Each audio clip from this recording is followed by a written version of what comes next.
City of Stevens Point Board of Zoning Appeals meeting, recorded January 30th, 2019.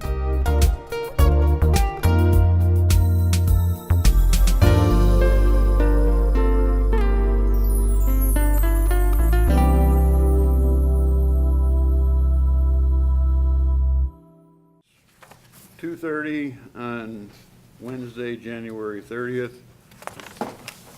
I will call the Stevens Point Zoning Board of Appeals to order. And at this point, I ask for a roll call vote for membership.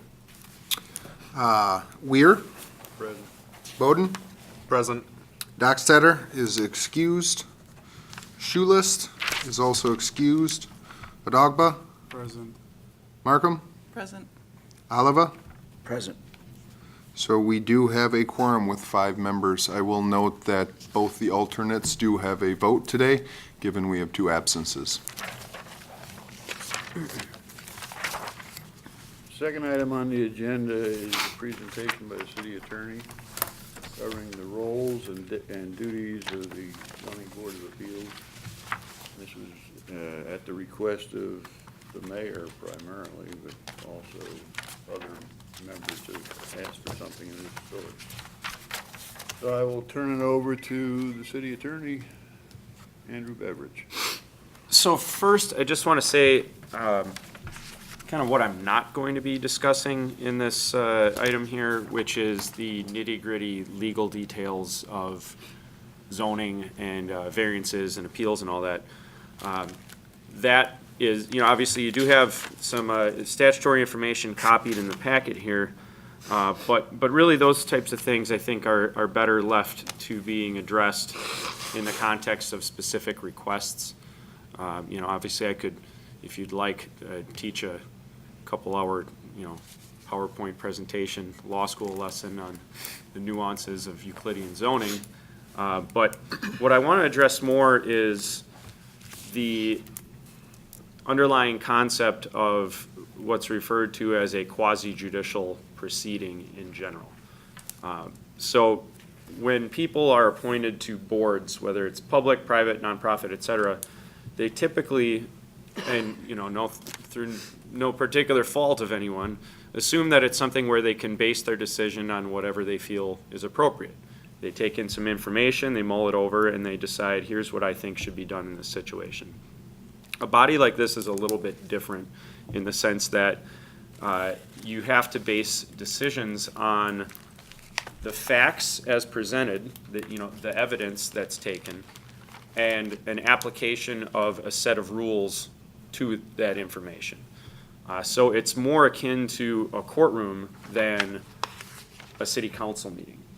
Now, there are times where the city council would be asked to act in a quasi-judicial capacity as well. For instance, if somebody is denied an application for a liquor license for a tavern, they can appeal that. And in that context, you have not the normal sort of city council proceeding.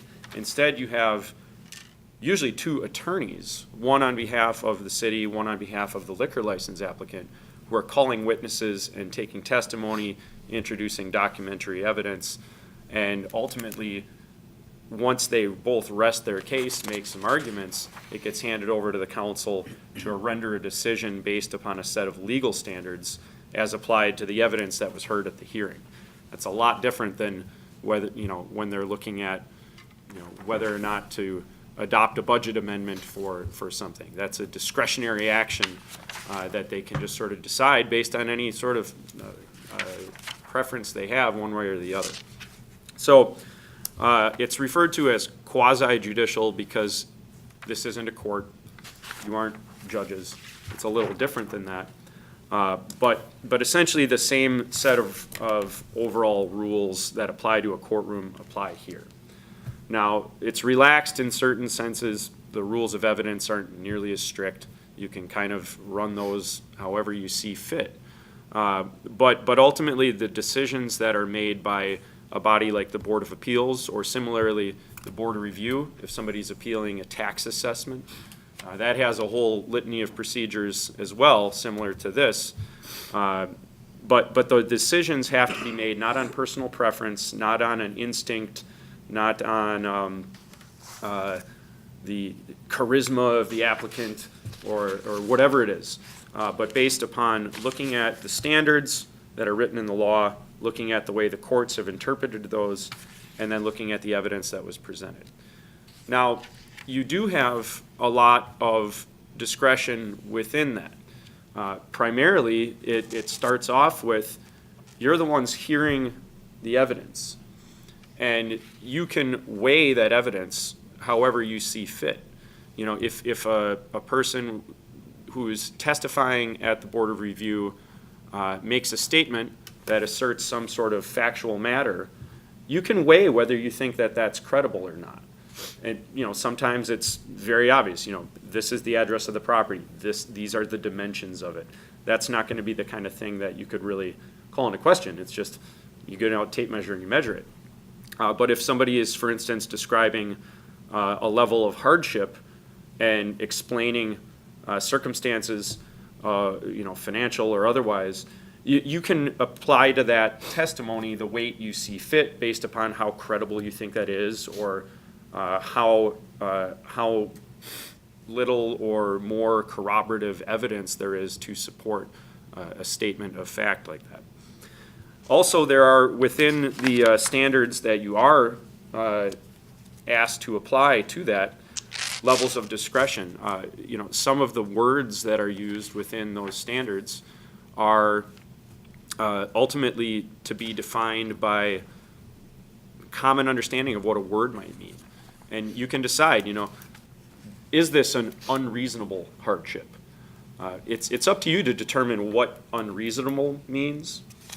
And there can be disputes over that. But ultimately, it's up to you to say, I can see that there's a hardship here, but it doesn't rise to the level of unreasonableness. Or you can decide that it does rise to that level.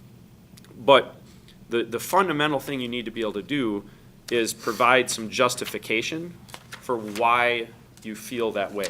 Say, here's the evidence that addressed that particular element of it, and here's why we find that either to be compelling or not compelling. Now, it doesn't mean you have to go on for pages and pages or anything like that explaining it, but there needs to be some sort of explanation there, not just, well, we're not going to find that this was the case, and we're going to find that this was the case, and therefore the decision is X. It needs to be something where you kind of show your work, so to speak. You know, if you all remember in math class, you can't just look at the problem, write down the answer, and have it be the right answer, but you didn't show your work.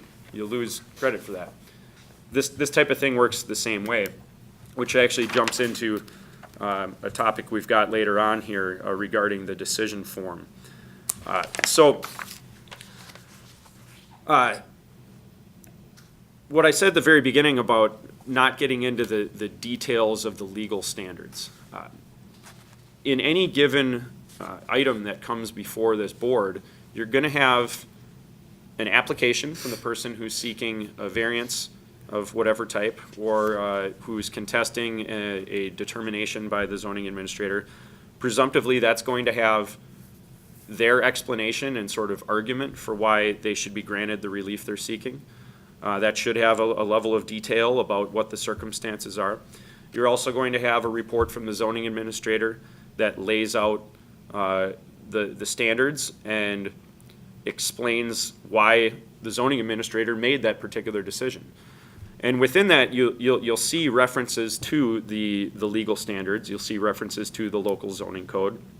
You'll see references to the basic factual underpinnings of the situation. And that's going to be nuanced, and it's going to be a little different situation with each item that you are asked to look at. So like I said, I won't go through those in detail. Obviously, you're hearing one today, and your packet has the report from the zoning administrator that goes through the applicable standards there. So that's basically the short explanation of what a quasi-judicial body does. Think of yourselves more as a group of judges than a group of just decision makers who can choose to do whatever they feel is appropriate. So with that said, turn it over to ask any questions, and I'll do my best to answer them.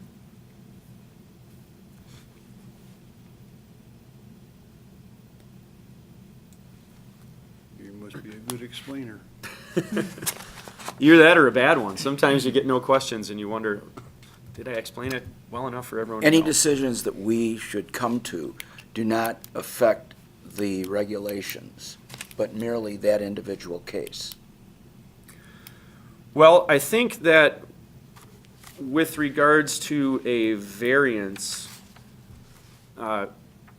that's a great question. So let's break that down into the different types of actions that could come before the body here.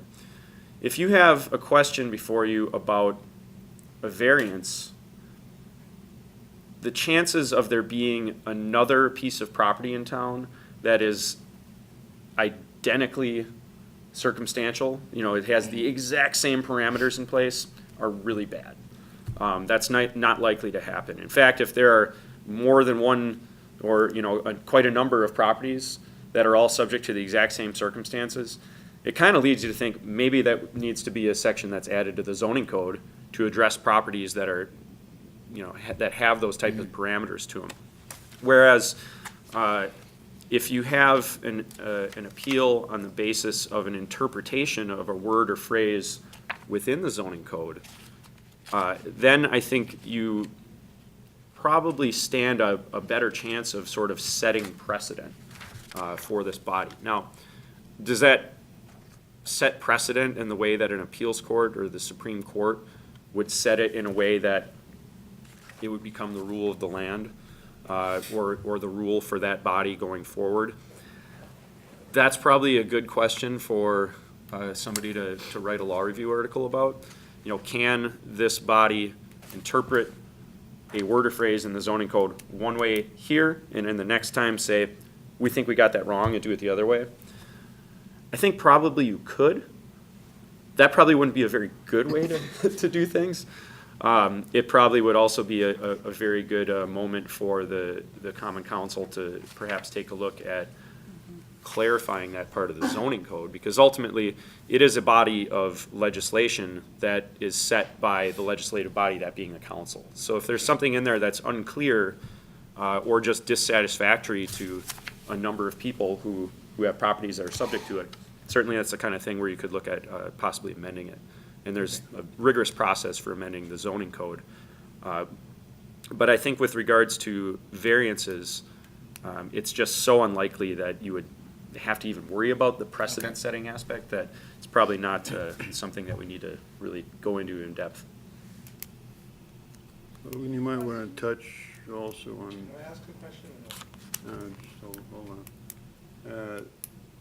You might want to touch on certiorari review. Sure.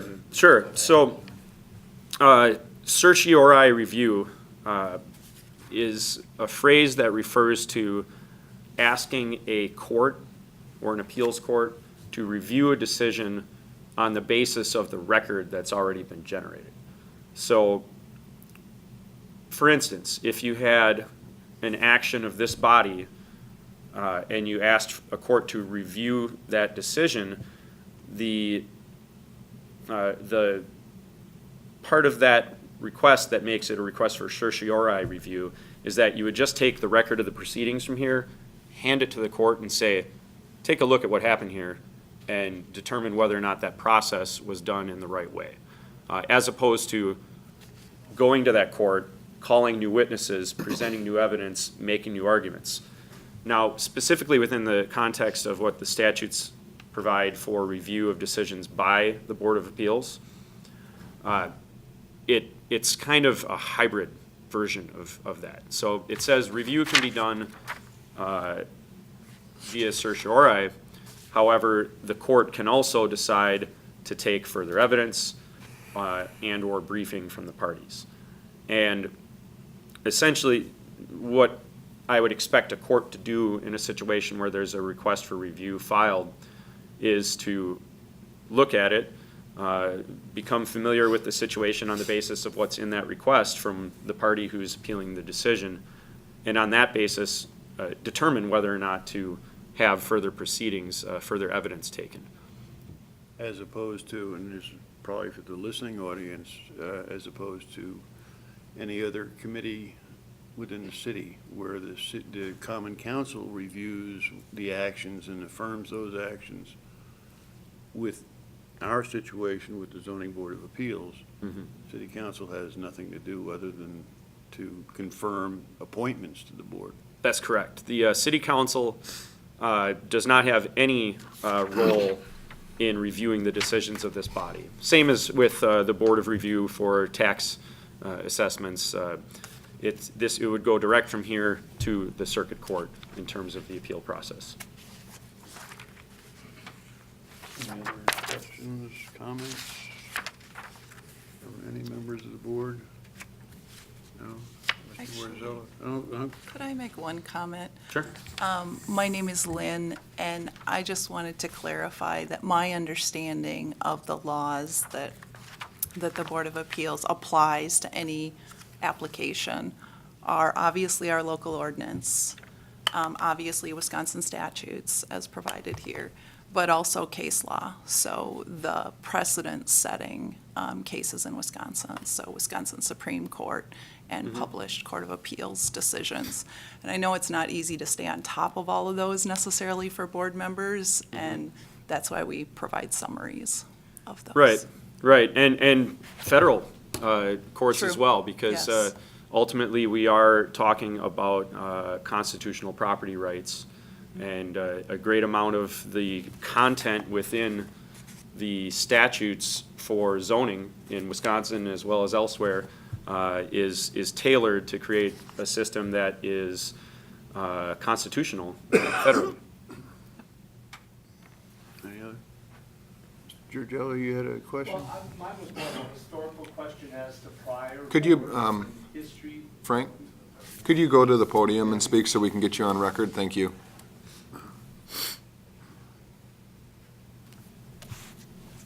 I guess it wasn't so much a question because it might have been answered already, but I was just wondering about previous boards and time frame over history, meaning like in 1960 versus 70 versus 80 versus present day. But he kind of answered it through that appeal question. So I just want to know if something was precedent 25 years ago, does it stand today, but it can be changed because of rule and law, right? Or ordinances? The ordinance. Well, if you go back far enough, there wasn't a zoning code. So all bets were off. Go down to Houston, Texas, they still don't have one. But I don't want to stick you to anything, but I guess what I'm saying is that the changes that are made over the course of history are the reason why this board exists. Is that pretty much an appropriate statement? So the way I've explained it in terms of my own feelings about why the Board of Review exists is that when you write a zoning code, you're taking an entire city that's made up of all kinds of different types of parcels of real estate, some of which are going to be, by accidents of history, a little weird. Whether they've got weird topography, weird geological features, but more likely, weird lot arrangements. And when you write a code, you try to make it as broadly applicable as you can, but there's always going to be a couple oddball properties here and there that don't fit neatly within anything, but ultimately are within a particular section of zoning. And by applying the rules from that set of zoning to that particular property, you might get a result that somebody's not thrilled with. So it's a way to create sort of a safety valve to address the fact that it's impossible to write a one size fits absolutely everything. Even if it's 99.9%, you're gonna get those ones that are a little strange. So that's how I've always thought of it, but it's also there to provide a means of due process, so that if somebody is aggrieved by something, they have some recourse, and that they can have it in a forum like this that's a bit more convenient than if you just said, oh, well, you have to go and file in the circuit court. I think that's what the legislature was really looking at when they created a Board of Appeals, was to have something that can be done in a little more nimble manner, where there was appointment authority for the governing body, so that the city council has a role in selecting who's here, even if they don't exert direct control over it. I appreciate that. That's what I was looking for. Sure. Thank you.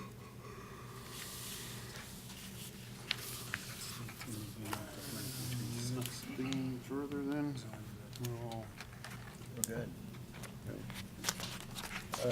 Item 3 on the agenda then will be the report of the December 18th meeting. It's in your packet at pages 6 through 15 of 34.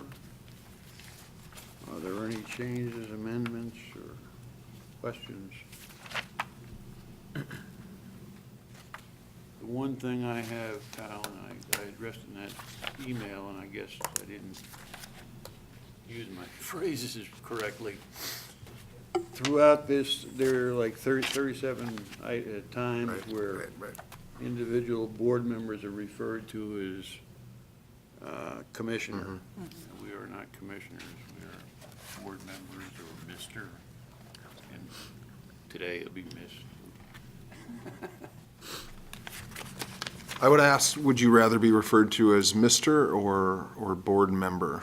I think there might be value, at least for the general public reading these, if anyone, to know when the board members are speaking. That's why I think having some sort of designation, whether it's the chairperson speaking or a board member speaking versus Mr. and Mrs., might help a reader acknowledge who is making that statement. To reduce the number of letters or keystrokes, maybe just member Okay. so-and-so. I think that would delineate who a member is, and then Mr. Jones, who's an appellate or a witness, refers to Mr. or Miss. Sounds good. Any other comments I regarding have a minutes? comment, and it's not any sort of suggested correction to the minutes, but at some point on a future agenda, I would be interested in maybe a little more discussion about the guidelines. I have a couple of questions, and possibly some suggestions related to the guidelines. Ask you to then put it on the agenda for the next board meeting. We're going to be discussing a possible date for the next board meeting. Sounds good. With that, if anybody wish to make a motion, or I'll move that we approve the minutes of the December 18th meeting. Is there a second? Second. All those, I guess we should have a roll call vote on all items.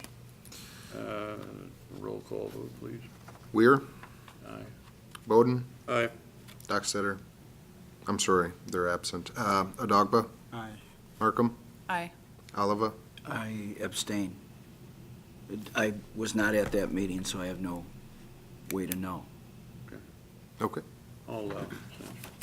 Motion carries 4-0.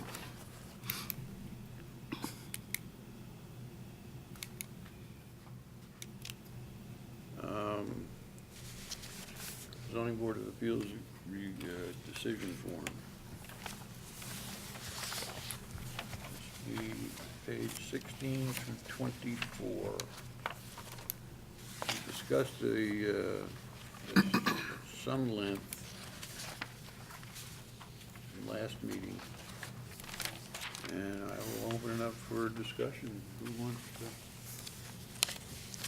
Who was it your thought to place it on the agenda? Yeah, so to start off, I think that in a perfect world, we wouldn't need a decision form. The proceedings, everybody's verbal statements would create, an airtight, well-organized legal brief for why the board reached the conclusions it did. But obviously, that's not always going to happen. So the idea behind the use of a form, first of all, is not necessarily that you would have to take an action to establish the official form. But it's just to serve as a sort of a template and a guideline for making sure that all the boxes are checked, so to speak, with regards to the elements that need to be found in order to support the decision that the board is making. For instance, if you are a judge, a municipal court judge or circuit court judge, you've got what's called a bench book. And, you know, for example, in the municipal court where I'm spending most of my time with traffic offenses and simple stuff like that, the bench book is a couple inch thick stack of papers in a binder. But if you go to any particular part of it, you're going to see rules that explain what the court needs to do in a given situation. But specifically with regards to things like an OWI, that's the most serious type of case that a municipal court hears, you're going to see information that lists the elements of the offense. You know, driving a or operating a motor vehicle on a highway in the state of Wisconsin while under the influence of an intoxicant, that sort of thing. And for many, many, many types of procedures that you'd see in a circuit court, the judge will actually be working off of a piece of paper that goes through all those elements for the particular situation.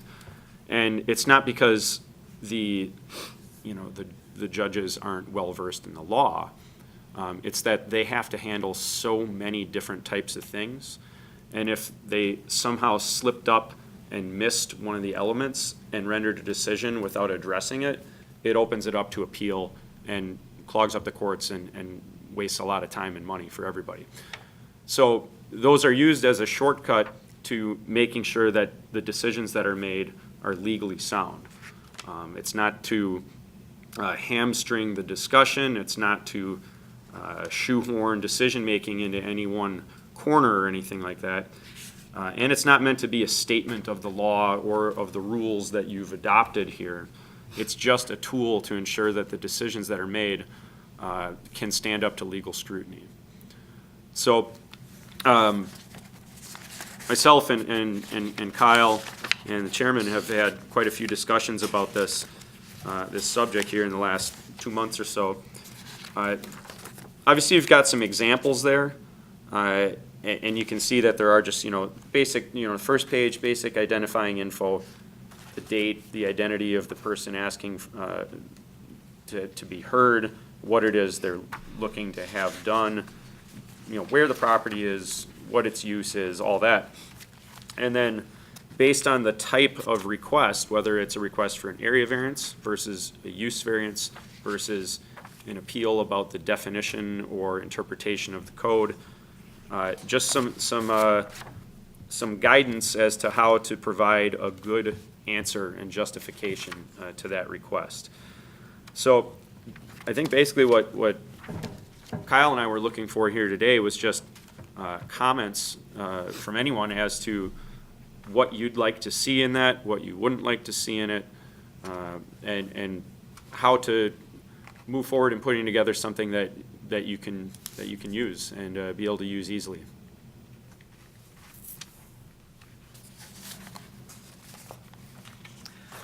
I have a comment. These forms, as I see them, appear to be the ones that we drafted for the zoning board handbook a number of years ago. The law I hasn't. thought you might recognize that. Yeah. The law hasn't changed since then. But I continue in my day job to look for clearer versions of this from municipalities, counties around the state. And we have found some clearer versions, in my opinion.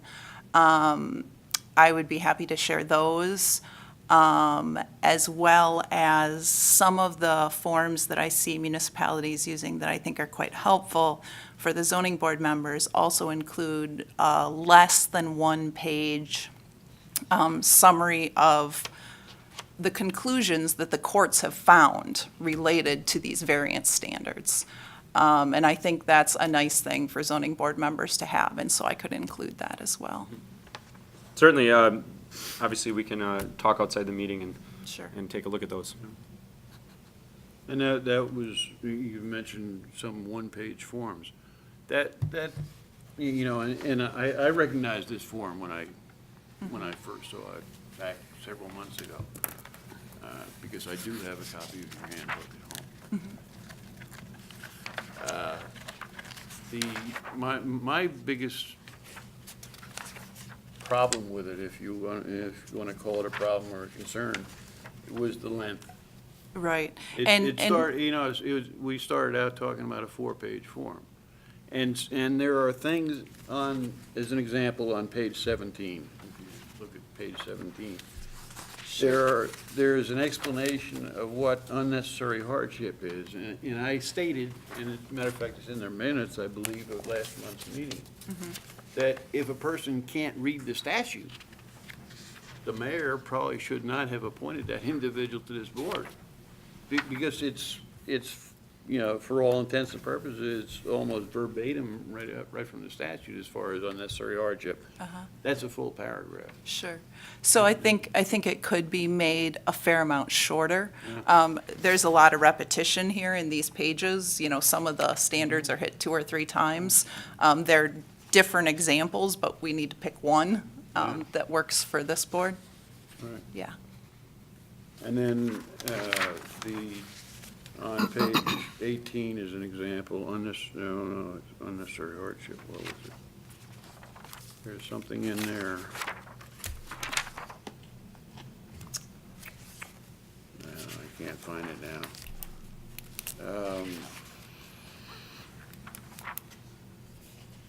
The items that are enumerated in paragraph 7223, 7E, 7B, okay, which, that, it breaks it down, there's like 6 subsections of what you're looking for, but the main item was, no, wait, I can just refer to the statute. Let me tell you. Sure. It's in here. Wherever the statute is. Page 4. Page 4? Okay. Yeah, on page, actually, on page 4, page 5, actually, at the bottom, B, will not be contrary to public interest. That was on the form, you know, that it would not be contrary to public interest. Right. But then it's owing to special conditions. Literal enforcement of the ordinance will result in a practical difficulty or unnecessary hardship. That's in on the form. Spirit of the ordinance observed is not on the form. Correct. Public safety and welfare secured is not on the form. Substantial justice is not on the form. You know, so if we're gonna do one, we should do them all, because the board members should be considering all of those subsections of the public interest. Okay. But we can, you know, we can discuss it offline, I think.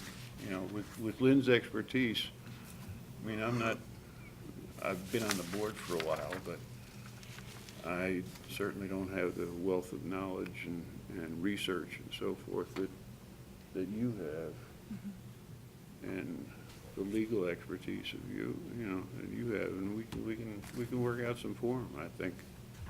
I had started to put pen to paper on revising it or creating a new form, and then I contacted Kyle, and we agreed that it would be best to have this discussion before we hit that step. Otherwise, end up writing something and then talking about it and then rewriting it. So certainly, between now and the next meeting, which I think will be in a few weeks, we can work through that process. Yeah, I'm available. So, there's no action to be taken at this point in time, other than just a consensus that Lynn and Kyle and Logan and I will work on something. If anybody has any ideas too, please get them to Kyle. Okay, and, you know, as far as improving a decision form. I think it would be helpful if Lynn sends out the example she has to all the board members. That Okay. way, it makes it easier to provide feedback and input than, you know. Well, having- the problem is, it will come up as an agenda item. And therefore, if we discuss it amongst the board members and provide feedback back and forth, then we're dealing on the fringes of ex parte communication. So,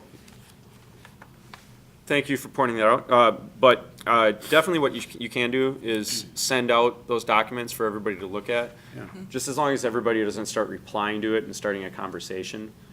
Certainly you can just distribute the documents to everybody so that they have as much time as possible to look at them. And then just reserve your comments and discussion of them for a meeting about it. Yeah. Okay. Okay. All right, next item. Could I actually make one more comment?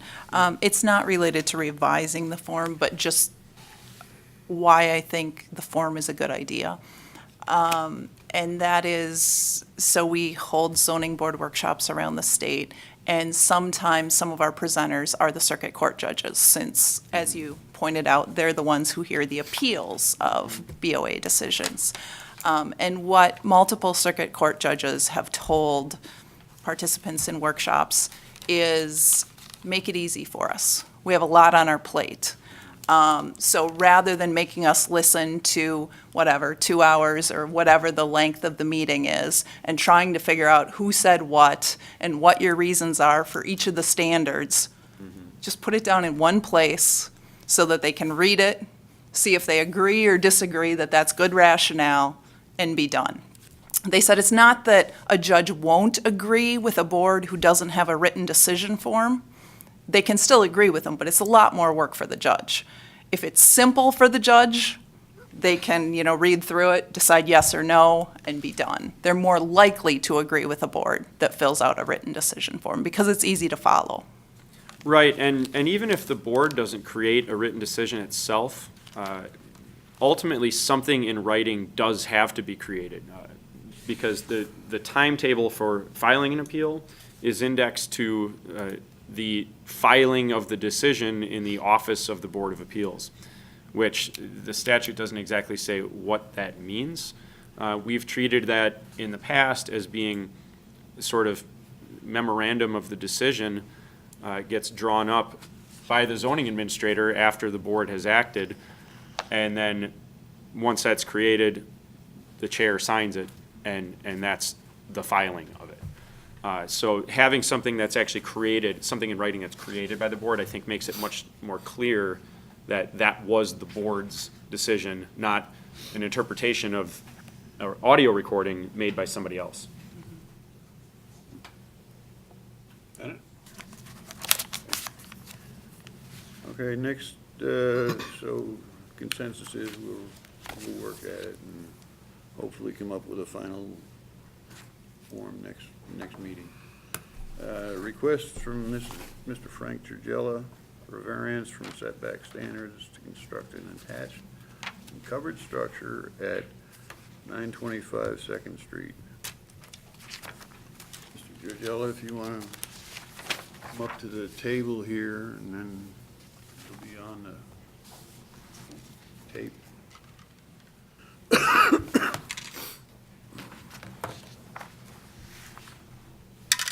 For our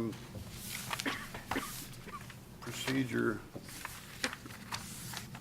I'd ask you to go ahead and make your presentation, keeping in mind that if you refer to an item in the, like a photograph or whatever, please tell us what page. And in the upper right-hand corner are the page numbers. There's some page numbers at the bottom. Don't pay attention to that.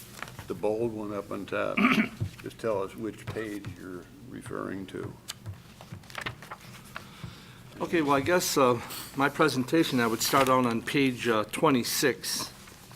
And if you look at the aerial map on page 26, there's a number 50 right against my lot, above the building, the top of the page. And you see a little shed there that was the previous, I would call smoke or shed or small shed that was designed for people to go outside and smoke.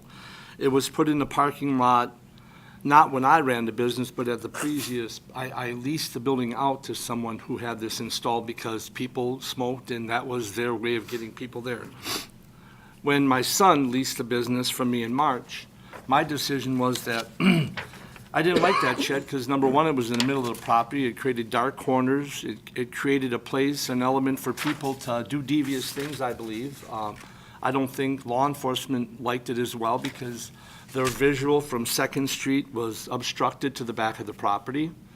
So I decided that I wanted to get something attached or close to the building. There was an existing porch that you can't see on that number 50, which was 1.5 feet smaller and narrower, that was there since I purchased the building in 1984, and I think I put it on in 85 or 6.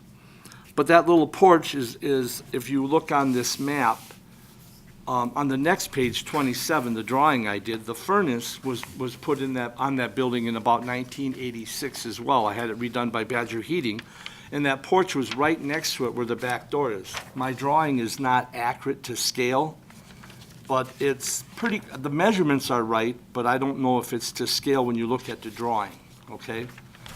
But that existing porch went from that 8'9" mark to about where, you know, if you see my little doorway there, it's right about, I would say 1 or 2 feet beyond that. But I just, in thinking of having an existing porch already, I wanted to create something that would be very open and visual to the street and to the property. Lighting was a factor when I considered this, along with some security and safety, you know, not having to walk through snow, slip, fall, whatever.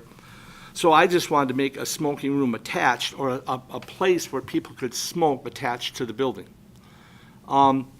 It didn't really lessen my parking spaces because that side of the building was already, with that shed being in the middle, really messed up that whole lot. So basically, I'm adding 2 stalls to what I presently have. The neighbor lady, Pat Disher, on the back page, she wrote an extensive letter, which would be page 44.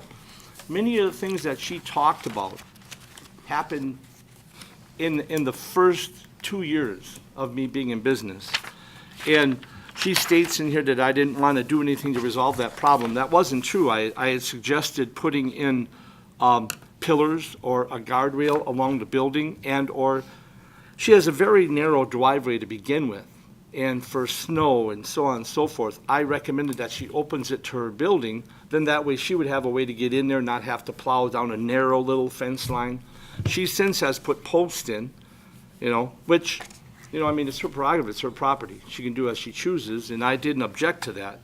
But when I got the usage variance, or the usage permit, or from the common council, they recommended I put in cement wood chocks, you know, which I can agree with. I think that's a good idea. That way a vehicle can only back up so far. You know, these posts are getting eroded and are going to fall down eventually because they've been in there since about 1986. So you can imagine how, or 87, they're getting pretty old. So they're going to fall over eventually.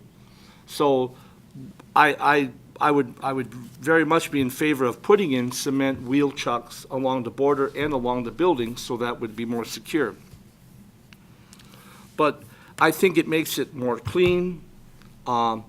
I think the neighbors, I've talked to all the neighbors I can think of except for Pat, who was in Florida, and I didn't get a chance to speak to her, but everybody seems to think that it's a good idea because it would improve the looks.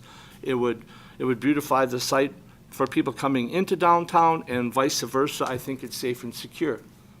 I'm only doing it to basically enhance business a little bit so people don't have to stand outside to smoke, and a lot of people choose to do that. I don't want it to be a drinking room. You can't take no drinks outside. I won't allow that because I lose too many glasses and so on and so forth. So basically all it is a porch for someone to sit down if they choose to smoke. You know, and if they don't, they won't go out there and use it. So the amount of participants that use it, I wouldn't know. I couldn't give you that number, but I know there's a lot of smokers. If anybody has any questions, I'm free to ask. Now, what specifically are you requesting this board to do? Well, I want a variance to get rid of the 20-foot setback from the street so I could put an awning. I think I got listed here 15 3-inches, which is pretty accurate. And then the porch would have 2 doors and 2 windows, which would be 5 feet inside of that, or beyond the variance, you know, or what's acceptable. And then from the rear I guess it's 10 feet. I wasn't aware that it was only 10 feet. But I would like to put some sort of a structure, because the rear door and the northwest winds cause great amount of wind, you know, you lose heat real fast in an area like that without any type of porch cover. So I'm asking for a variance to complete this porch, secure my exterior from the wind and rain and snow, and then, you know, have a place for people to sit down and have a cigarette if they choose to. Okay, so the variance that you are requesting then would be a variance from the front, from the street setback Yep. And the to allow you to build 15 feet from the street, approximately 15 feet from the street. Yeah, I have an awning. And then I want to make sure we understand specifically what you're asking for. You're asking for a variance from the street setback to allow you to build within 15 feet of the street, whereas the ordinance requires 20. And of the street setback, the property line, okay, I said the street. And then in the rear, Well, the rear on is, the east end of your property, are you requesting a variance back there too? Because Right, it there's would- an 'cause it's- indication of, it's 8 foot 9 inches, and I think it's 10, so I would need that variance to go beyond that 10-foot mark, yes. And into the front. So I'm asking for both ends, to the back and the front. Not for the north side. On the north side, that property is already owned by me. Okay, so you have sufficient space on the north side to Correct. place the shed if approved.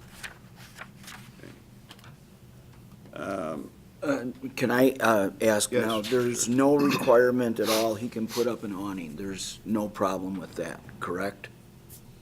We'll get to that when the Oh. zoning administrator gets Oh, okay. his turn.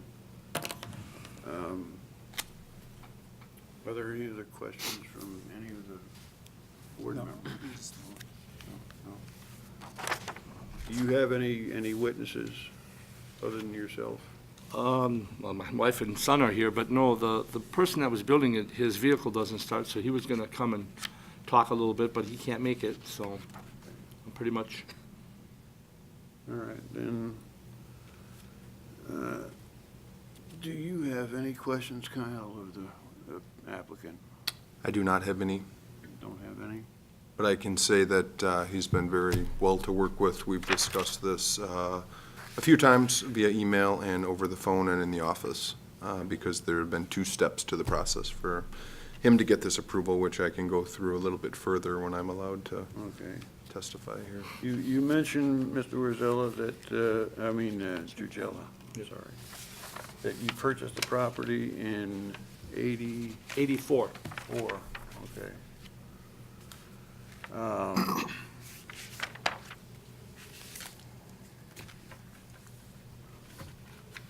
Is your establishment the only one, or is it unique in that, I think it's unique. Patrons are, Oh, I'm that sorry. patrons are not allowed to smoke in your establishment, or is that a Well, state you statute? can't smoke anywhere in the city of Stevens Point inside of a tavern. Okay, That's the ordinance. okay, so that applies to every Every establishment. tavern. Which entrance would you consider if allowed to put this porch on, which entrance into your establishment would be your main entrance? It would still be the Second Street entrance, Be the Second Street entrance. yes. The north entrance then, does that go directly into the tavern, or does it go into the rear area of the, Well, it goes directly into the tavern as well. okay, So the west entrance goes into the business along with the north entrance. They both go into the tavern. One is kind of in a little kitchen area, the north entrance. Dumps you right next to my kitchen. I serve fish fry and burgers and stuff like that bar. And but it's still in the bar itself. okay. There, on the drawing, it shows the furnace area. Is there currently, is that your wall, do you have a wall furnace hanging on the wall? Yeah, of the building? it's a raised furnace on a stand. So I'm basically talking about a stand that's put up with pipes and it holds an upper unit. Okay, You know, So and that's furnace, is it a combination furnace air conditioner? yes, yeah, and the air is Okay, mounted on so- the same stand below. Currently, I'm looking at the photo on page 37.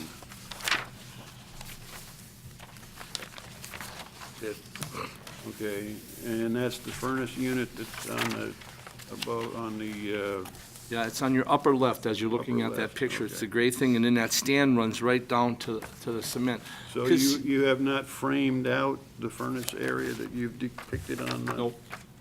You haven't framed that out? No, I didn't, in fact, I'm not gonna frame it out, I'm just gonna leave the stand there, and, you know, because eventually, if I have to put in a new furnace, there's some codes that have to be met that would make me change things a little bit, and instead of having the furnace in that area. Okay. All right. I have no further questions. I would like to ask some questions. Yes, certainly. All right. What would you say is your biggest hardship if you're not allowed to build this porch? Well, I think the security factor bothers me, visual insecurity. I've understood in the past, and I'm only basing it off of hearsay more than, well, and news reports, police reports, but, you know, creating an area that is more visual and opened up would definitely give security and lighting to the building. And that was my number one concern, and also safety, to bring it close to, so the thing I think it hurts is that on cold days, rainy days, winter days, people will choose to go somewhere where they have a place to stand under. And if they choose to smoke and or chew, you know, that's the only thing I would lose is some business. What percentages I couldn't analyze and tell you, but I know it makes a difference if people that smoke tell me that, boy, it's really cold outside. You know, you go to different bars in Stevens Point where they have an area to smoke, it makes it a lot more appealing than not. So it would be a cost of business. So would you say that you're more worried about loss of revenue first and then security of patrons after that, as far as what effect this potential porch could have for you? Sure. Okay. Exactly true, and I think it's cosmetic as well. I mean, it's appearance, it looks good. I mean, people, All right. And how long have you owned this business? well, I've owned it from 1984 to 2004, I ran it myself, and then I leased it from 84 to 2018, and then now my son leases from me. But I've owned the building all that time. Okay, and then I believe it was sometime around 2009 when there was a statewide smoking ban that was put in. Have you noticed any change in revenue, you know, since the smoking ban was enacted? Well, see, I was out of business when it took in, but I noticed that, like I said on that page 27, that she put a shed in there to, you know, keep business, you know, and a shed to me was kind of dilapidated and the floor was treated lumber and it was rotting, so I just thought it shouldn't be there. It shouldn't, I didn't like it. So that's why I chose this route, but what loss of revenue she would have had, I couldn't tell you. I wasn't there at the time. But I know there would be a big difference. Any further from any members of the board? Just a question. So you're requesting on area setback, right? Yes. 5 feet from the street yard and then 12 feet from the rear yard setback, right? Yeah, I'd have to go within the 10-foot to the rear or to the east. It depends on which page you're looking at, but I could tell you. Page 27. Yeah, so I'm looking for a variance because I would have to go, my lot only goes 1 foot from where you see the building. You know, you see how the building, the two-story building, it only goes about 1.5 feet, maybe 2 feet at max from that rear. And in the front, it's right on the sidewalk where that car is parked. So basically, I'm building within, you know, the confines of the structure itself, but it was built before variances were required apparently, and/or they got a variance to build this building that way. So I would automatically need a variance no matter what I did because it doesn't go into those parameters because of where this building is located. You know, it's built right on the sidewalk and it's built right on the edge of the lot. But to the north, I own that. As you come forward with that picture, I own that side. I bought that lot like 2 years after I bought the property in 85, 6. I have a question. So those are two separate lots, where the building Correct. is and where the parking lot is? Yeah, but they're both owned by Frank and Ernie's LLC, which is myself and my sons and daughters. Okay. The drawing on page 27, that 48 feet on Portage Street, is that the lot or the building? Yeah, and see, I measured with a ruler, but I see in the site map they got 50, because Kyle instructed me if I could get measurements, and, and I did it, with a tape measure, 12 foot at a time, so on and so forth, so I might be off. But I think the lot is 50. Correct. Okay. Okay. So, and I mean, that's probably it, the 50 foot would be, so that's where that 2 feet comes from the back that I'm talking All about. right, and then the 8-foot 9-inch measurement that you have on here, It's from the, is that from the lot or from the edge of the building? that's from the building. But you have 2 feet hanging that's Yes. empty. So basically, yeah, if you'd considered, I really don't need the variance to the rear if that would be considered. I didn't think of that.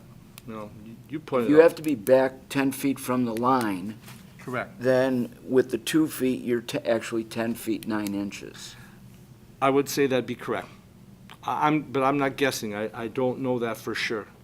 But if the lot's 50, and I don't know where the starting point would be at the corner of Second Portage to measure that lot, if it would be the building or if it would be a little bit beyond it, I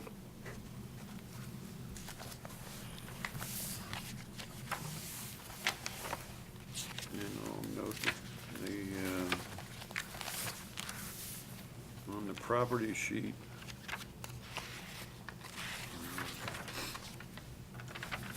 on page 38,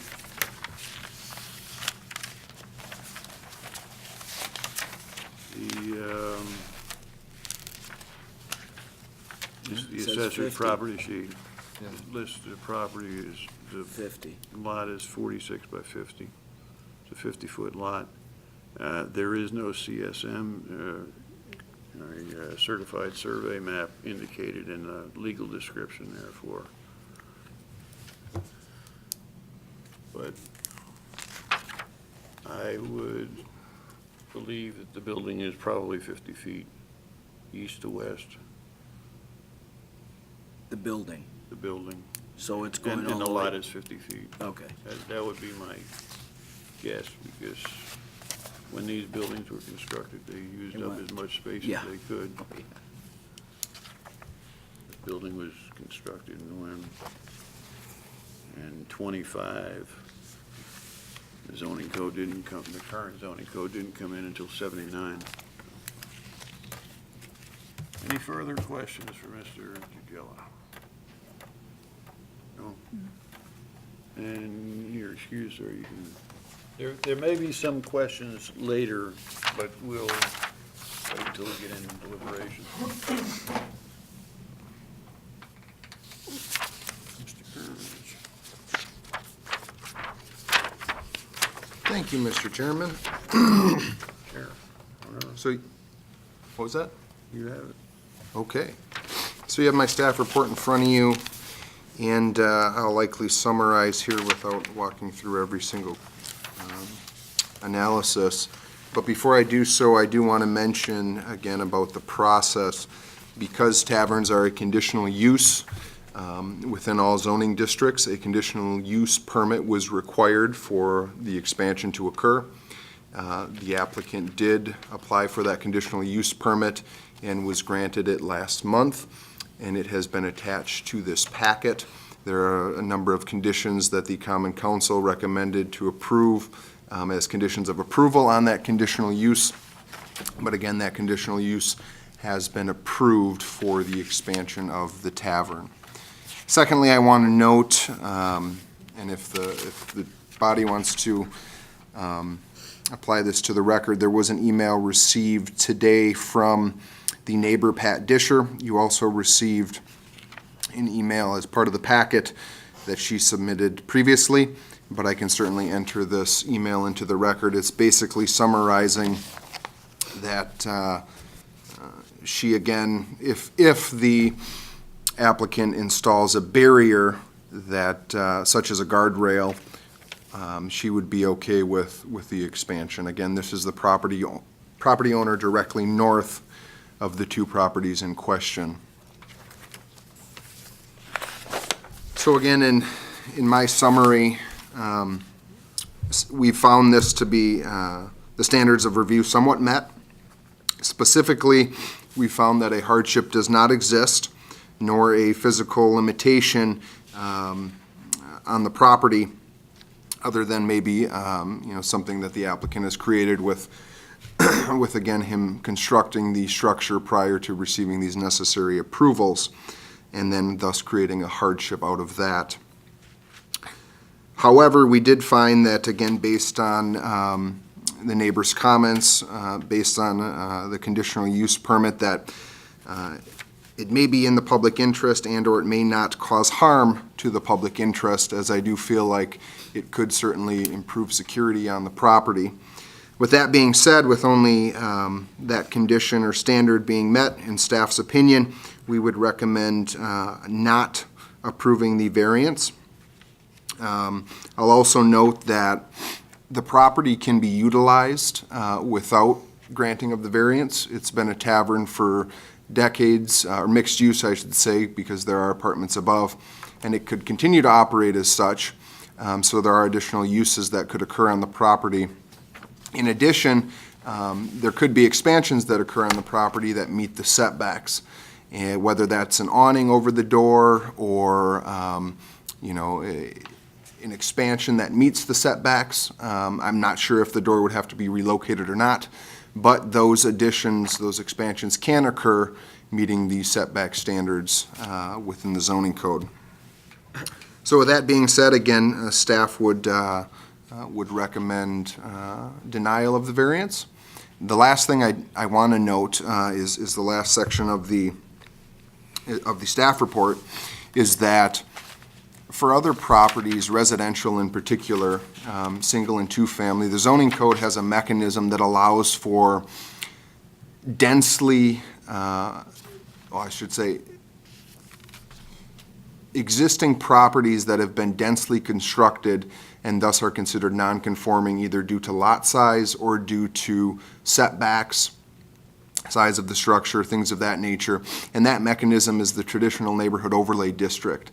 That allows, again, via Common Council approval, the reduction of setbacks to construct additions, to construct new homes, to construct porches. However, that only applies to single and two-family uses. It does not apply to commercial establishments. So in this case, that could not be pursued, even though we have a densely built-out property. In this case, again, built out to the property lines. There is no mechanism in the zoning code that allows for reduced setbacks other than the variance. In addition, I also noted at the end of the staff report that the zoning of the property is such that may create some uniqueness because there's actually, to the south of this property, other properties that are zoned B2 and B3, which has either a 5-foot or a 0-foot setback from the property lines, recognizing that these B2 and B3 zoning classifications are within the downtown, which is the densest area of the city, which again would allow then many of those properties in B2 and B3 to expand to the property lines because of that reduced setback. In this case, however, the property is zoned B1, which requires those greater setbacks. And so in summary, the case I'm trying to make here is that when looking at the future land use map that identifies this property to continue as a commercial use, when looking at the zoning, it would essentially have to continue as a commercial use, likely under the existing parameters that it currently is at, because it's grandfathered in, because it's a non-conforming structure on the lot. And that's all I have.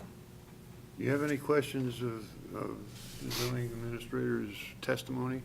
No, I pretty much discussed everything I needed to. I have, well, go with the board members first. and then- Sorry, may I interject? I know there were a couple questions that were brought up when the applicant was testifying in terms of what the zoning administrator could answer. Did you want me to answer those now, Yeah, or well, or not? Yeah, the questions, there was a question about awnings, I think. Correct. That was, So- Yeah, I did. Are awnings subject to that variance or strictly enclosures? So the zoning code allows for awnings to be within the setbacks. Okay. Were there other questions that did not get answered, right? previously? Yeah, I have a couple. So I'm looking at the map on page 26. Could you tell us what the setbacks are from the lot lines to the existing building from the east, west, and north? I cannot tell you what the setbacks are, definitely, because there hasn't been a CSM drafted by a professional land surveyor to distinguish that. Okay, But I can presume that given the building's location directly adjacent to the sidewalk, that the setback on the south and the setback on the west side of the property is essentially 0 feet. Typically, sidewalk is always constructed in the right-of-way. Now, there are rare instances in the city where it is not. But when it comes to new construction or any sort of construction, the burden of proof with regards to setback falls on the property owner with the submission of a site plan or a survey. It is not necessarily staff's responsibility to identify what the setbacks are of structures. okay. We verify So- that those setbacks are being met as listed in the zoning code for the applicable zoning designation, but it is not up to staff to identify what those setbacks are. Okay, so we think that the setback from the west lot line is 0, and we really don't know what it is from the north or the Correct. east. And if you look at the applicant's site plan, staff is basing our review on what the applicant's site plan indicates. Okay. My other question is, so these 2 lots owned by Mr. Georgella and family, could one of them be sold separately in the future? Is there anything binding those 2 lots together? So right now, the tavern requires parking. However, if you look in the staff report, I identify why the expansion would not trigger additional parking to be required on the property. However, if they sold that lot, they would then lose all the parking with regards to the use, and thus they would change the configuration of the use, which would trigger a conditional use permit amendment to sell that and vacate the parking on site for the use. Does So that make there would sense? have to be a new conditional use permit in order to sell Correct. that lot Right. and keep the business. The Okay. other thing I'll note is that the zoning code permits both lots to be considered one zoning lot. So essentially, when you're looking at it, if it's under the same ownership, under the same use, you can look at it as one lot with one boundary, right? One width, one depth, not 2 separate lots. Okay. Does that make sense? So that means just one set of setbacks we apply there, Correct, to both lots lots. together. Correct. Okay. Okay.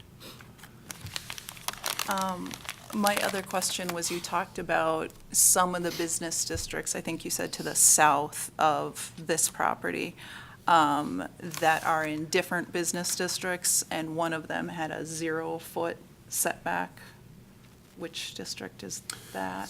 So the B3 district, which is the downtown district, if you go on Main Street, that is the district that is primarily within the downtown. It begins to transition in from B3 to B2, which is the Central Business Transition District.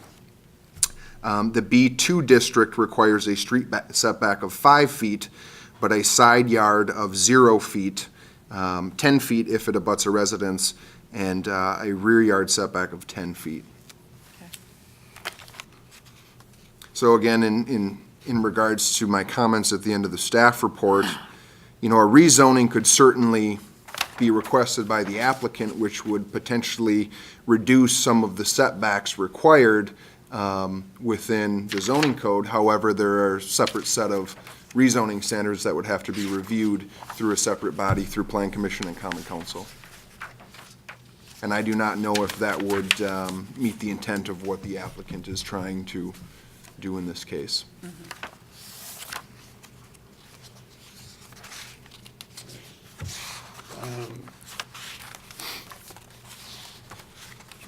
Andrew? None? Or you want me to go first?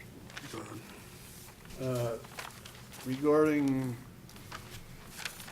uniqueness of the property and the zoning district, the B1 zoning, I believe, extends up Second Street past the co-op. Is that, I think it's just past the co-op. Yes, I could pull the zoning map up if you wanted to look at Well, no, it specifically, I'm but just trying to I can tell you that the B1 district is the least, let's call it, populated district within the city.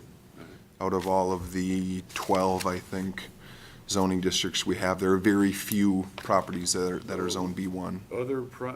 As far as other properties, let's see, commercial properties, I'm gonna say commercial properties, in the B1 district, in close proximity to this tavern, would be the antique shop on Second Street in Franklin. That's commercial property. Keep in mind that while it may have a commercial use, it may not have a commercial designation. I mean, we would have to do a further analysis and look at the zoning map to verify that. Point After Pub. Point After Pub is certainly commercial. It's on the corner of Second and Washington. Co-op. So it's not,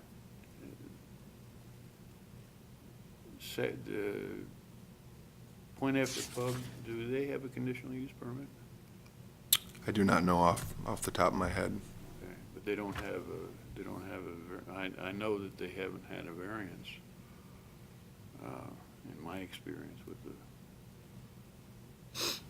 people stand on the sidewalk and smoke.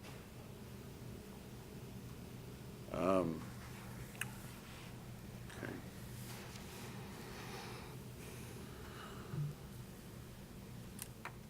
The conditional use permit that was issued by the city common council, it's on page 40, requires that a variance be granted by the zoning board of appeals to reduce setback. If, and I'm just hypothetical at this point, if we were not to grant a variance during the setbacks as requested, would that void the conditional use permit for the premise extension? I don't think it would void the conditional use permit, but there are, again, two sets of review that need to occur here to move the project forward, and one of them, if the variance isn't granted, would obviously trigger the project to halt. But I don't think it would void the conditional use permit. As an example, I'm just thinking, and let me, a 20-foot variance would be requested, or a 20-foot setback is required from the Second Street, correct? Correct.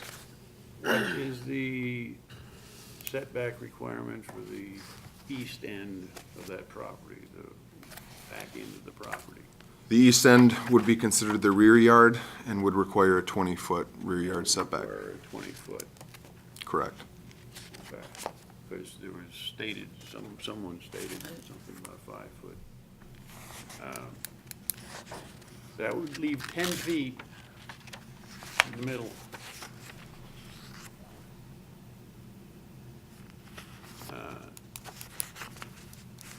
Is that doorway in the middle of the building? No, it's not. It's offset. It's offset. It's offset to the east.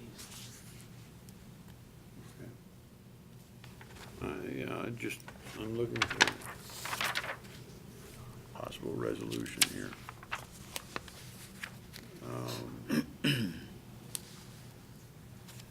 Kim's Barrel Inn is, I believe, B2, I believe it is, yes. South Portage, okay.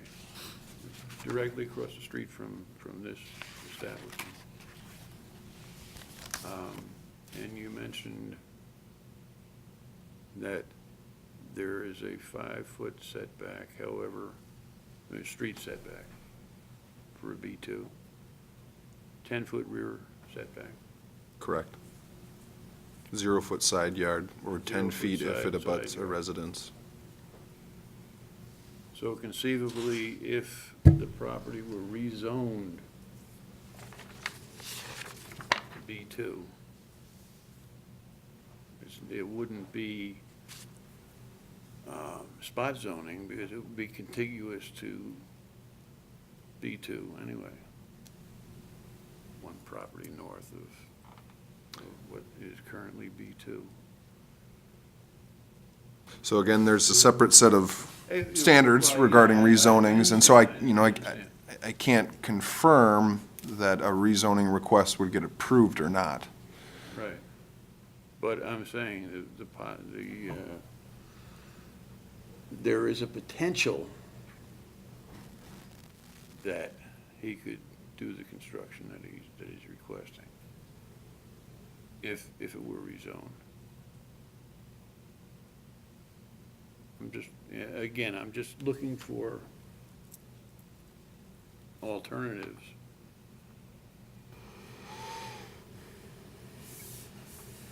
Go ahead, Andrew. All right, I've been focusing mostly on the standard review that comprises the majority of pages 28 and 29. I just want to make sure that I'm absolutely clear with where this is coming from. First of all, were you the one who wrote up this review? Correct. Okay. And are you arguing that an unnecessary hardship does currently exist? No. Okay. If there, I do mention if there is an unnecessary hardship claimed by the applicant, I believe it's because of the applicant's pursuit to construct a structure and then having to come through this body and the conditional use permit process thereafter. So you're saying that an unnecessary hardship would exist if this construction were to take place? No. Okay. Well, if the board, I'm sorry, not the board, if the zoning administrator's recommendation is to not grant the variance, what exactly is the rationale for that? So the applicant has another means to utilize the building to expand as well. So again, I mentioned this earlier when I finished my initial comments. The applicant can install an awning. The applicant can construct a expansion with meeting the setbacks. So again, you're left with 10 feet if you meet the front 20 feet, the rear 20 feet, you're left with 10 feet in the middle.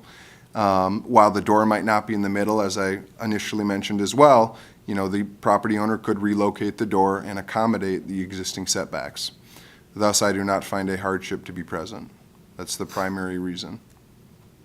So there shouldn't be a variance granted because there is no hardship right now? I have not found one correct Okay. in my review.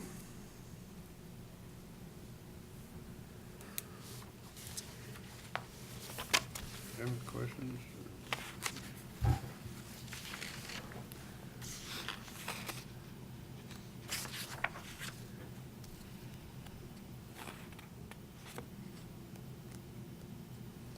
So did we,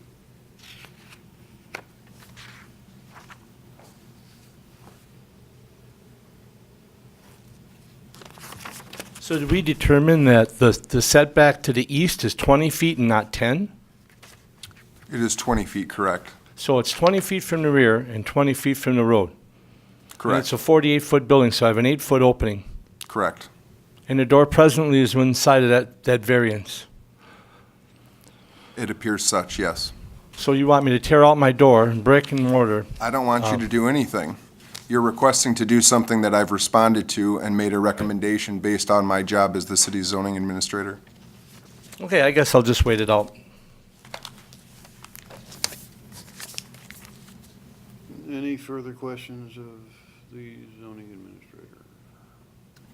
administrator? Yes, so the long and the short of the awning, it could be the entire length of that building Correct, without a problem.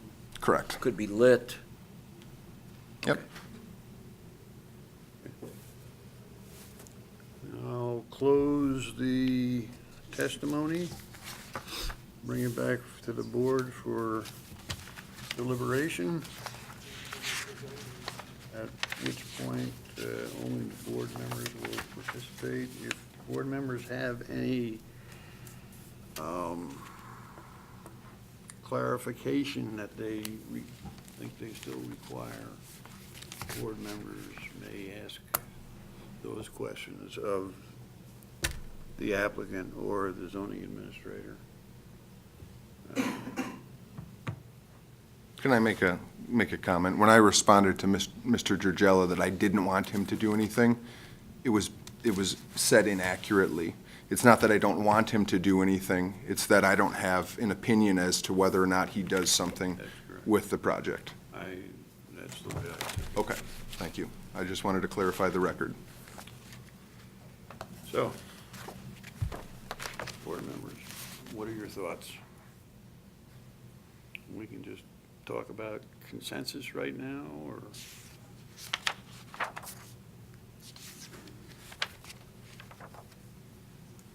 Let me just go down the line. We'll start with you, Lynn. Sure. So when any property owner asks for a variance, they're asking to do what the ordinance says is prohibited, what can't be done under the ordinance. And that's why we have these standards of unnecessary hardship.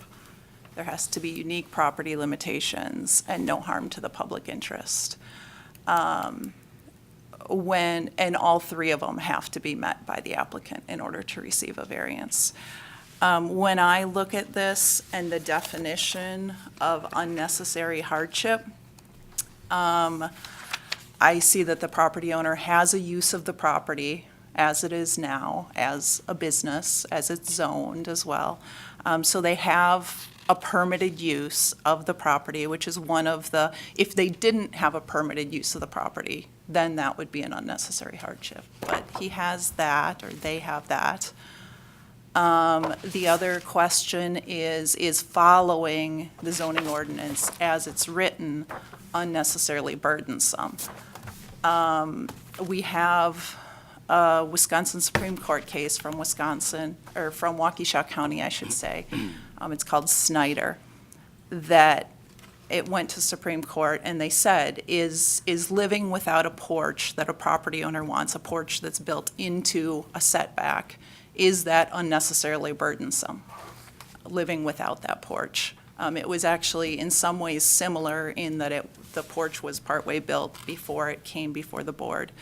And the Supreme Court said, no, that's not unnecessarily burdensome, living without a porch. You still have use of the building. So that's not considered unnecessarily burdensome or an unnecessary hardship. So I don't see an unnecessary hardship. When it comes to unique property limitations, it looks to me like this property has been built out except that 10 feet or 8 feet, whichever it is, on the north side that could be expanded because that's one zoning lot. Other than that piece, it looks like, they've built to the setbacks, and that was built before, I assume, before zoning was in place.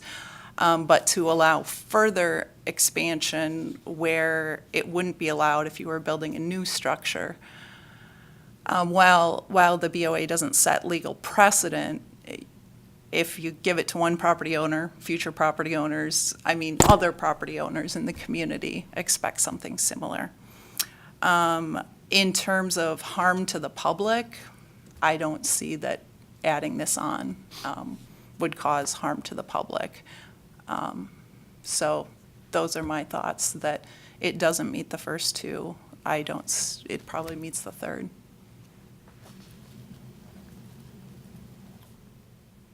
Ish. I guess most of my thought is along the same lines with lane zone. When I'm thinking of unnecessary hardship, has the property owner been derived of all use of that property? And I can see that expansion can occur within the given setbacks. Okay, now, the unnecessary hardship that I see here has to really do with the conditional permit that was already granted, because that's what made the owner to start constructing. No, correction on that. I believe he started construction before the Conditional conditional permit, use permit was granted. was it before? Correct, Or he started before it was granted? correct. Yeah, he was issued a stop work order by the city. Okay. All right, so, to me, I believe that there are ways to design modifications that can allow the expansion within the existing setbacks. So, yes, public interest is not affected, but it does not meet, for me, it does not meet the test of unnecessary hardship. Andrew? Nothing to add. Nothing to add. Jim? I agree with the other, especially with Lynn. Ready for a motion? I also, Oh. Can I, is it appropriate at this point still, can I ask another question? certainly, Inquiry. we're still in deliberation. Okay, and that is, if this is stopped, and I see that the old, it looks like the old enclosure has been torn down, is this correct? At least from what I can see on the There was a shed pictures. that was out there. Well, there was a shed and a porch. That He's correct. porch, I is had, the I had porch- a porch, existing porch that was on concrete that's still there, that was Okay. taken down to make it 1.5 feet wider. So that, it's not like there wasn't a porch at all, there was. Okay, but what I'm saying, that porch is now gone. Correct. And if the variance is not given and this skeleton that's existing there now is taken down, will that cause a problem with where the door is? Because it sounds like that doorway isn't in the variance.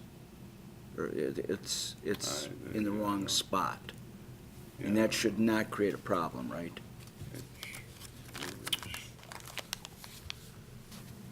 So in my response, I would state that anytime a structure is voluntarily removed that's non-conforming or grandfathered into the ordinance, anytime it's voluntarily removed, it cannot be resumed or it cannot be reconstructed.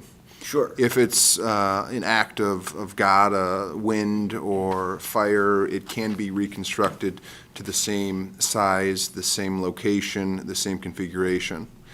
With regards to the door, I guess I'm not sure what your question is in relation just to. the fact that the doorway is there and the concrete stoop is still there, and the fact that the building was removed, the stoop and the doorway are So still if the grandfathered. stoop and the doorway are still there, yes, they can continue to Okay. exist. And that's Right. an entrance to the. Okay, to the- just, So when you use the phrase act of God, what about deterioration, leakage, rotting? I'm asking. I stated earlier, sir, we had closed testimony. And I told the board members that if they needed further clarification from either you or the zoning administrator, they could ask those questions.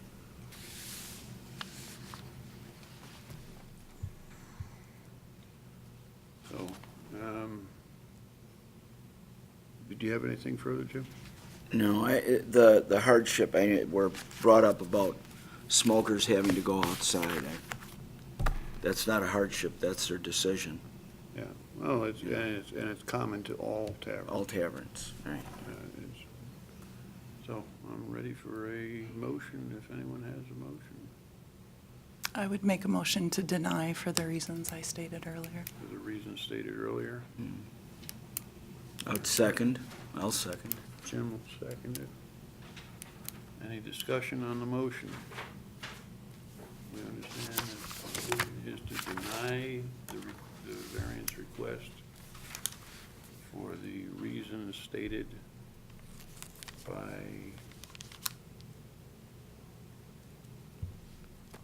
Lynn Markham. No discussion. Roll call vote, please. Weir, Aye. Bowden, Aye. Badagba, Aye. Markham, Aye. Oliva. Aye. Motion carries 5-0.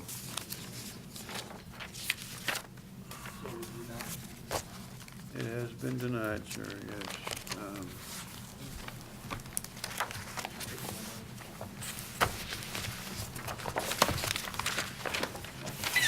Item is scheduling a next meeting. Do you have any suggested date based on scheduling conflict?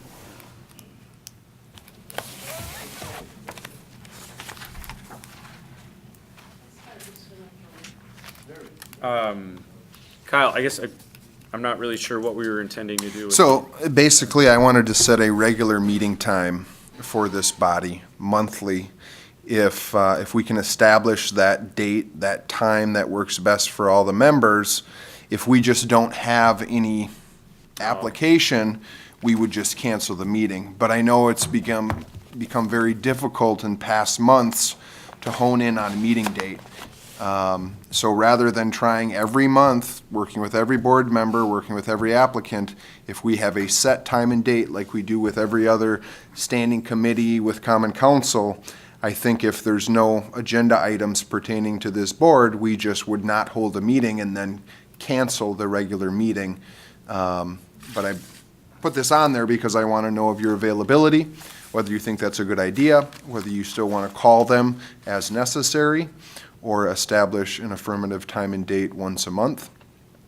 And, I don't necessarily need your schedules now, but if you do decide to set a time and date once a month, you can certainly tell me your flexibility throughout the month, and then we can try to hone in on a regular time and go from there. We don't necessarily need a board action on this either, but I wanted your thoughts on it. Do you foresee many requests for zoning board of appeals coming up in the future? Because I know in in July, we approved, July of 2018, we approved the minutes from July of 2016. Okay. And July of 2016, we approved the minutes of, I think it was June. 2012, Or, yeah. okay? What? So, 5 years? No, I think there was one, I Seriously? think there was one in between there. Wow. well, I know for a fact, July of 18, we approved the minutes from July 16. Historically, this board has met every other year, Every other. except for the last There- 6 there months. There have been several, and we have another one coming up, but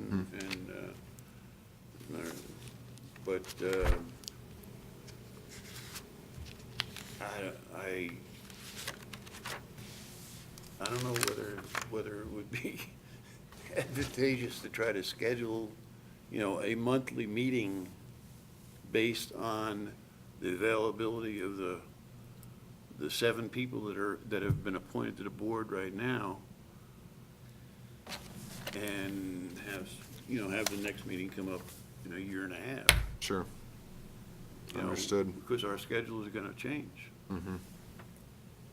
So I think it, unless we get into a big building boom, construction boom in the city of people trying to infill every single lot every single vacant lot in the city, I don't foresee us having that many meetings. Essentially, we are in that boom right now, and typically zoning variance issues don't tend to arise with new construction. People just configure their plans to meet the zoning code. It's usually with existing structures, that sort of thing, so. That being said, we have had an uptick in the need for meetings over the last 8 months. Will it be sustained? I mean, anybody's guess, but if history's any indicator, no, it won't. We can continue to proceed then as we have been with calling board members, if you don't mind, or emailing board members to check availability before, 4 weeks out usually.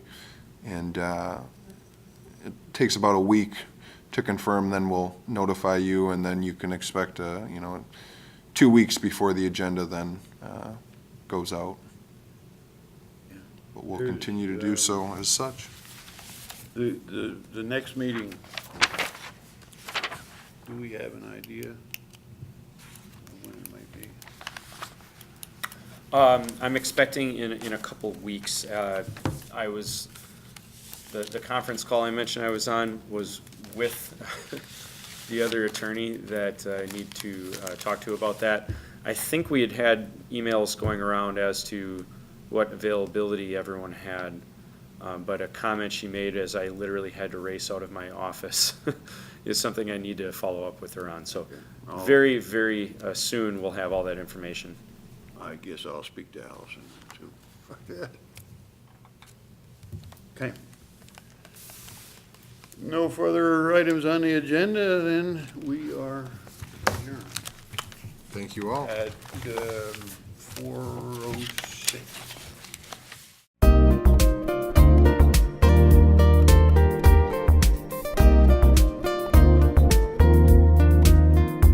A video of this meeting is available for viewing on the city's website, stevenspoint.com/videos.